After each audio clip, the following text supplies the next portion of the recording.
इस वीक मैंने एक वीडियो अपलोड करी थी जिसका टाइटल था why Ranbir Kapoor is so attractive. और उस वीडियो का जो थंबनेल था ना, उसमें मैंने एक तरफ लगाई थी लियोनार्डो डी कैप्रियो की पिक्चर, एक तरफ मैंने लगाई थी रणबीर कपूर की पिक्चर। तो देखो, जितने भी एवरेज इंसान होते हैं ना, जितने भी बददिमाग लोग होते हैं जिनके पास खुद का दिमाग ही नहीं होता, उन्होंने देखो वीडियो को तो देखा नहीं, उन्होंने थंबनेल से ही एज्यूम कर लिया कि मैंने वीडियो में करा क्या होगा। बिल्कुल ही अंतर्यामी वाला सीन था। तो यहाँ पे देखो, उन्हें पता लग गया कि मैंने कोई ना कोई कंपैरिजन कर रखा है लुक्स के लिए, और मैंने लियोनार्डो और रणबीर कपूर के लुक्स को देखो वहाँ पे कंपेयर कर रखा है, जो कि था ही नहीं।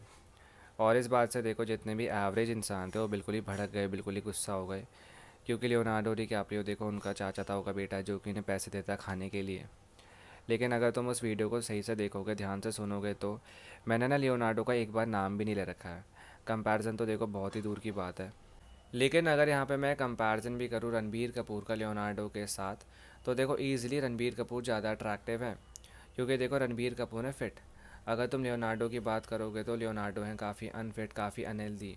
उनका देखो बॉडी फैट ज़्यादा है, फेस फैट ज़्यादा है। और एक ऐसा इंसान जो कि अनफिट होता है, अनहेल्दी होता है, वो कभी भी अट्रैक्टिव लग ही नहीं सकता।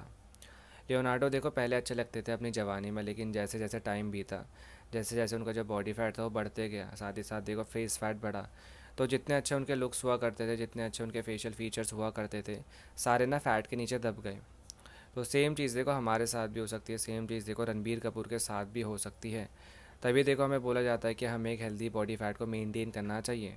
नहीं तो क्या होगा, हमारे जितने भी अच्छे फेशियल फीचर्स होंगे, लुक्स होंगे, देखो सब मर जाएंगे, देखो सब दब जाएंगे फैट के नीचे। अब देखो, हो सकता है कि इतने बड़े रीज़न को सुनने के बाद भी तुम मेरी बात पर भरोसा ही ना करो। क्योंकि तुम हो एक ढीठ एवरेज इंसान, तो तुम्हारा मैं कुछ कर नहीं सकता। मेरा काम था तुम्हें एक आईना दिखाना, जो कि मैं दिखा चुका हूँ। क्योंकि मैं प्रमोट करता हूँ ब्यूटी को। इस वीडियो में भी देखो मैं सेम ही चीज़ करूँगा। मैं बात करूँगा बॉलीवुड के शहज़ादे कार्तिक आर्यन के बारे में। तो बॉलीवुड का शहज़ादा देखो कौन है, कार्तिक आर्यन, जो कि 34 ईयर्स के हैं। देखो, कार्तिक आर्यन 2021 में नेशनल क्रश भी रह चुके हैं। क्योंकि वो काफ़ी गुड लुकिंग है, काफ़ी अट्रैक्टिव है। बहुत सारी जो फीमेल एक्टर्स है बॉलीवुड में, उनके एक वो बहुत ही बड़े क्रश भी रह चुके हैं। देखो क्या चीज़ बनाती है कार्तिक आर्यन को इतना अट्रैक्टिव, वो है उनके फेस पे जो ब्लेंड है masculine plus feminine facial features का, जो हर अट्रैक्टिव इंसान के फेस पे होता है। सेम चीज़ देखो कार्तिक आर्यन के फेस पे भी है। देखो, पहला फेशियल फीचर है कार्तिक आर्यन का फोरहेड। तो कार्तिक आर्यन का जो फेस शेप है वो है ट्राइंगल। और एक ट्राइंगल फेस शेप में देखो एक बड़ा फोरहेड होना, एक लंबा फोरहेड होना एक बहुत ही कॉमन चीज़ होती है। तो कार्तिक आर्यन का जो फोरहेड है वो थोड़ा सा लंबा भी है, थोड़ा सा चौड़ा भी है। तो ये एक मैस्कुलिन चीज़ होती है। इसके बाद देखो बारी आती है कार्तिक आर्यन की आईब्रोज़ की। तो कार्तिक आर्यन की जो आईब्रोज़ है वो है शार्प एंगल आईब्रोज़, जो कि एक मैस्कुलिन चीज़ होती है। तुम शायद से यहाँ पे कंफ्यूज होते होगे कि कैसे पता लगता है कि एक इंसान की जो आईब्रोज़ होती हैं वो मैस्कुलिन होती है या फिर फेमिनिन। देखो, जब हमारी आईब्रोज़ ना एक जगह पे टर्न लेती है, मान लो यहाँ पे जब वो ऊपर से नीचे आ रही होती है, तो यहाँ पे एक आर्च होता है। उस आर्च से देखो डिसाइड होता है कि एक इंसान की आईब्रोज़ मैस्कुलिन है या फिर फेमिनिन। अगर एक इंसान के देखो आईब्रोज़ मैस्कुलिन है, तो इसका मतलब ये है कि यहाँ पे जो उसका आर्च है वो है सॉफ्ट, मतलब बिल्कुल तीखा नहीं है, बिल्कुल पॉइंटेड नहीं है। जैसे कि एक इंसान की अगर आईब्रोज़ में बहुत ही पॉइंटेड आर्च है, बहुत ही तीखा सा आर्च, बहुत ही उठा हुआ सा आर्च, उससे पता लगता है कि जो उसकी आईब्रोज़ है वो है फेमिनिन। जैसे कि रणबीर कपूर की आईब्रोज़ है, वो बहुत ही ना सोफिस्टिकेटेड आर्च वाली आईब्रोज़ है। इससे पता लगता है कि उनकी जो आईब्रोज़ है वो है फेमिनिन आईब्रोज़। देखो, कार्तिक आर्यन की आंखें ना काफ़ी मेस्मराइजिंग सी हैं।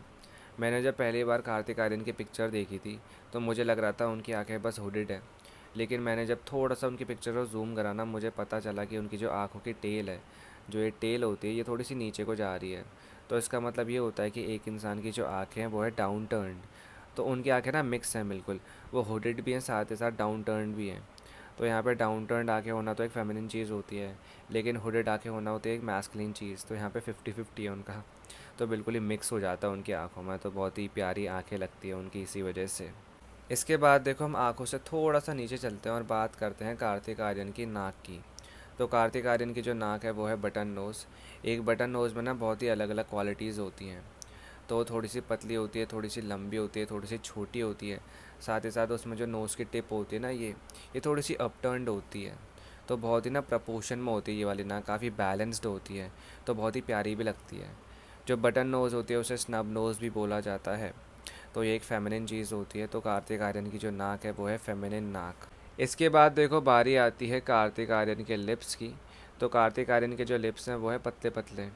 साथ ही साथ उनके जो लिप्स हैं वो बिल्कुल वाइड नहीं होते हैं, बिल्कुल फैले हुए से नहीं है, कॉम्पैक्ट से लिप्स है। तो बहुत ही ना क्यूट चीज़ है, बहुत ही क्यूट लगता है उनके फेस पे। इसी वजह से देखो उनके फेस पे एक क्यूट स्माइल भी है, क्योंकि उनके जो लिप्स हैं काफ़ी कॉम्पैक्ट से हैं, काफ़ी प्यारे से हैं। और ये एक मैस्कुलिन चीज़ होती है एक मैन के लिए। इसके बाद देखो बारी आती है कार्तिक आर्यन के चीक बोन्स की। तो कार्तिक आर्यन की जो चीक बोन्स हैं वो है हाई चीक बोन्स, और एक हाई चीक बोन्स होना होती है एक मैस्कुलिन चीज़, क्योंकि उनका फेस शेप भी देखो ट्रायंगल फेस शेप है, जो कि ऊपर से वाइड होता है, नीचे से टेपर्ड होता है। तो एक ट्रायंगल फेस शेप में एक हाई चीक बोन होना बहुत ही कॉमन चीज़ होती है। इसके बाद देखो बारी आती है कार्तिक आर्यन की जॉ लाइन की। तो कार्तिक आर्यन की जो जॉ लाइन है वो एक टेपर्ड जॉ लाइन है, एक थोड़ी सी लंबी सी जॉ लाइन, क्योंकि उनका जो फेस शेप है वो एक ट्रायंगल फेस शेप, और एक ट्रायंगल फेस शेप में एक टेपर्ड जॉ लाइन ही होती है। और एक टेपर्ड जॉ लाइन होना एक फेमिनिन चीज़ होती है, जो कि देखो फेस को ना काफ़ी अच्छा बनाती है, काफ़ी प्यारा भी बनाती है। जैसे कि ऋतिक रोशन का तुम फेस देख लो या फिर रणबीर कपूर का फेस देख लो, उनकी जो जॉ लाइन है वो भी देखो टेपर्ड ही है। तो इससे ना काफ़ी फेस प्यारा लगता है, काफ़ी बैलेंस में लगता है। तो देखो ये था एक blend feminine plus masculine facial features का, जिसकी वजह से कार्तिक आर्यन इतने अट्रैक्टिव लगते हैं, इतने अच्छे लगते हैं। लेकिन साथ ही साथ देखो कार्तिक आर्यन वर्कआउट भी करते हैं, वो देखो अपने बॉडी फैट को भी ना कंट्रोल में रखते हैं, जिससे कि जो उनके फेशियल फीचर्स हैं, जो उनके गुड लुक्स हैं, वो ख़राब ना हो और वो अच्छे ही दिखें। तो इन चीज़ों पर तुम भी फोकस कर सकते हो, अपने दिमाग को देखो काम में ला के, अगर तुम्हें एक अट्रैक्टिव इंसान बनना है तो। अगर तुम्हें एक एवरेज इंसान का टैग लेके नहीं घूमना है तो वेल, ये था तुम्हारे लिए एक बहुत ही बड़ा आईना। इस वीडियो से अगर तुम्हारी थोड़ी भी हेल्प होती है तो खुद को एक थैंक यू बोलना। बाय।